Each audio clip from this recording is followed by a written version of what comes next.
I'm Alex Dykes with thetruthaboutcars.com, and today we are out in the forest taking a look at the 2016 Acura RDX. The RDX is Acura's two-row crossover, and it's one of the best-selling Acuras in the United States. This generation of RDX hasn't really been around for that long, but Acura has seen fit to make some decent changes for the 2016 model year. The most obvious change is right up front because we now get full LED headlamps. These are very similar to what you see in other Acura models. We have an LED strip down below the lamp module, and then we actually have the lamp module itself with these 5 LED arrays. Now, some people have been a little bit confused by Acura's Jewel Eye headlamps because these inner 2 arrays do not use the same format as these outer 3. These are high beams, but they are LED high beams. It's just that they're LED reflectors, and these are LED projectors. In addition to the headlamps, the rest of the front end has also been tweaked for 2016. We get a slightly different grille with a slightly smaller Acura beak right there and optional fog lamps below. Out back, things also get massaged around a little bit, but the major change is this new LED tail lamp module. Now, it's mostly LEDs, but we do still have incandescent backup lamps inside. Acura's lineup is a little bit simpler than Lexus's lineup. So we get one 2-row crossover, which is this RDX, and we have one 3-row crossover, which is the MDX. Lexus actually only has 2 2-row crossovers at the moment. They have the Lexus NX, which is smaller than this, and the Lexus RX, which is larger than this. Now, rumor mill does tell us they will have something along the lines of an Acura MDX at some point, but we haven't seen it out of Lexus yet. The RDX is one of the larger entries in this segment. It's right about the same size as the BMW X3. But this is not that next half step up where the Lexus RX, the Cadillac SRX, and the Lincoln MKX all sit. Instead of a multi-engine lineup, Acura is just putting one engine under the hood of the RDX. This is a 279 horsepower, 3.5-liter V6 engine. Unfortunately, this does not get the latest direct injection technology that we see in other Acura models. That's why we don't get quite as much power. Instead of direct injection, Acura gives us their latest cylinder deactivation system, which can shut off 3 cylinders on this engine to improve fuel economy.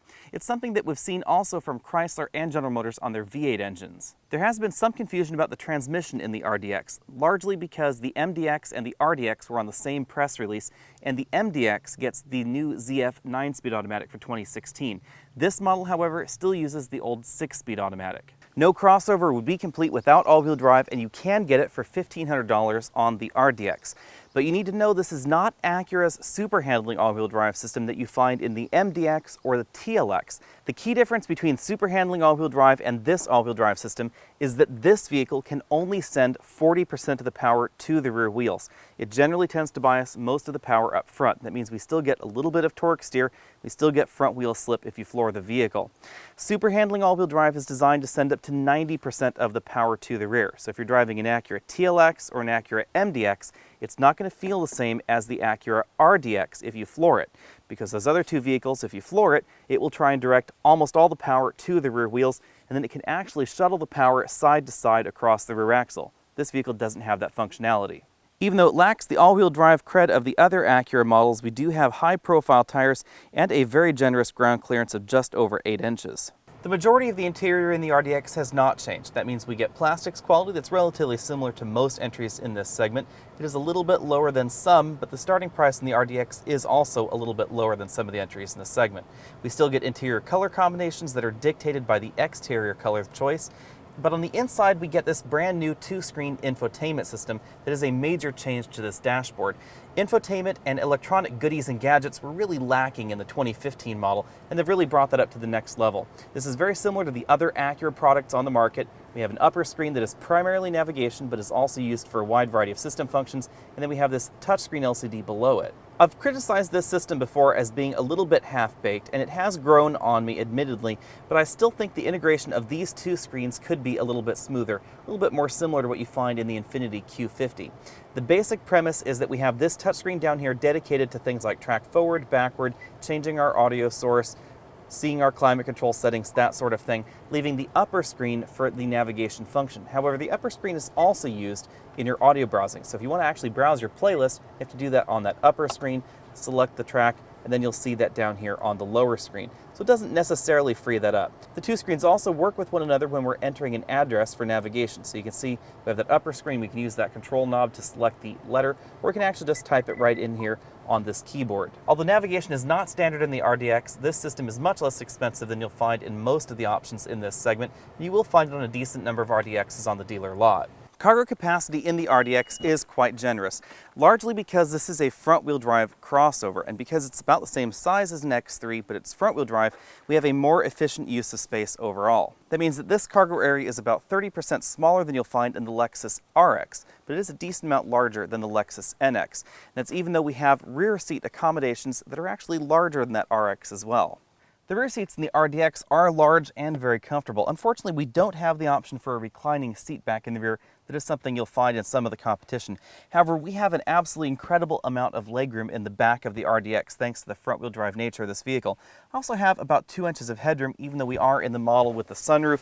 Moving all the way over to the right side of the vehicle, this front seat's all the way back in its tracks, I still have about 3 inches of legroom left. The RDX is a little bit interesting in this segment. We get 60 series tires, which are a little bit higher profile than you'll find in most of the competition. That means it's a little bit softer in terms of soaking up bumps when we're on gravel roads like this. They also help protect the rims a little bit better from being bent if you run over a rock or something like that when you're off-roading. And we get more than 8 inches of ground clearance in this model, which is higher than you find in most entries in this segment. Now on the flip side of that, we don't get a locking center coupling, so we can only send about 40% of the power to the rear, meaning this particular coupling never fully locks. It also can't send 100% of the power to the rear even if the front wheels are slipping.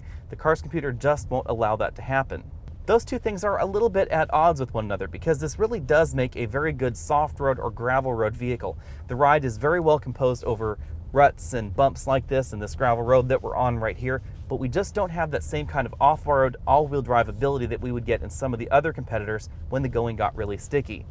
When we get out on the paved road, you really notice the extra power we get in the RDX versus most base entries in this segment. Remember, the RDX just has that one engine option. Most of the competition starts out with a 2-liter turbocharged 4-cylinder engine that produces about 220 to 250 horsepower, depending on the vehicle you're looking at.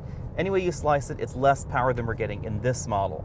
Even though Acura did not bundle this with the new 9-speed automatic transmission, the gear ratios are still relatively well suited to this transmission, and it actually feels a little bit more fun to drive than the 9-speed because we don't get that interesting kind of shift feel between gears 4 and 5 like we do in the ZF 9-speed. So these manual paddles on the back of the steering wheel are very direct. They're also relatively quick shifting. Because of the way this all-wheel drive system is designed, we still get torque steer when we floor the RDX. Now, it's not as much as you get in the front-wheel drive version of the RDX, but it's definitely more pronounced than we get in the other front-wheel drive entries in this segment when they're equipped with their all-wheel drive systems. Because all the other entries in this segment will send 50% of the power to the rear when that coupling is locked and no slip is occurring, and the vast majority of them will send almost 90% of the power to the rear if the front axle is slipping. That does make a difference when you're doing things like powering around corners, because this does feel more like a front-wheel drive vehicle in that situation than the all-wheel drive competitors.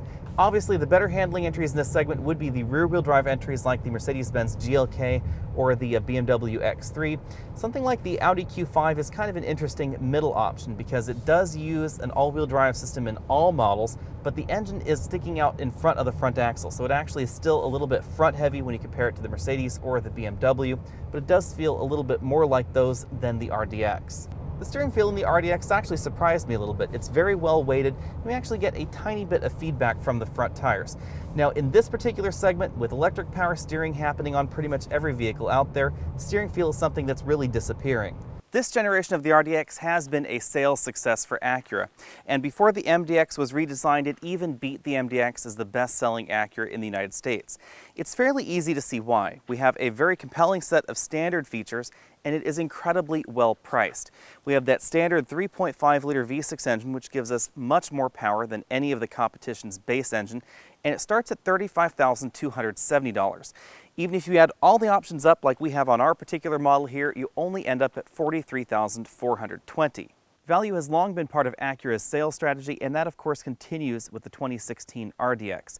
This manages to be $3,000 less expensive than a Lincoln MKC when you similarly equip them. That's even considering the fact that the MKC is actually less expensive than this in terms of starting price. The Lexus NX is a very similar story. It's less expensive than this, but it actually ends up being a little bit more if you similarly configure them. The RDX is over $7,000 less than a Lexus RX 350. We actually get more rear seat room than we get in the RX 350, and you don't really lose out on that much in the cabin. I think that the cabin inside and the exterior of this model is more attractive than the current generation Lexus RX. All we're really missing is the real wood trim that you get in the Lexus. Of course, the real value proposition is when you pit this against the Europeans, because this is over $12,000 less expensive than a similarly equipped BMW X3. Obviously, the X3 will have superior driving dynamics. That is one thing that separates the RDX from the X3 that you don't see necessarily in the MDX versus the X5, because the Acura MDX can send up to 90% of the power to the rear wheels with that super handling all-wheel drive system. It actually makes it handle more like an X5 than you think. That is not going on in the Acura RDX. The Acura RDX can only send 40% of the power to the rear. It definitely feels more like a front-wheel drive biased vehicle. The BMW X3 is rear-wheel drive or all-wheel drive, but it always maintains a solid rear-wheel drive dynamic. Now, that probably doesn't make that much difference in this particular segment because the BMW X3 and the Mercedes-Benz GLK are among the only rear-wheel drive entries in this segment. Almost everything else is a front-wheel drive vehicle. That includes, of course, the Lexus NX, the Lincoln MKC, the Volvo XC60, etc. Therefore, if you're after the best value in this segment, without a doubt, it is the Acura RDX. Of course, if you want luxury features or handling superiority, you're not going to find that in the Acura. Thanks for watching. Again, I'm Alex Dykes of thetruthaboutcars.com, and this has been the 2016 Acura RDX. Go ahead and click that subscribe button at the top of the screen. You'll be updated on all of our latest videos.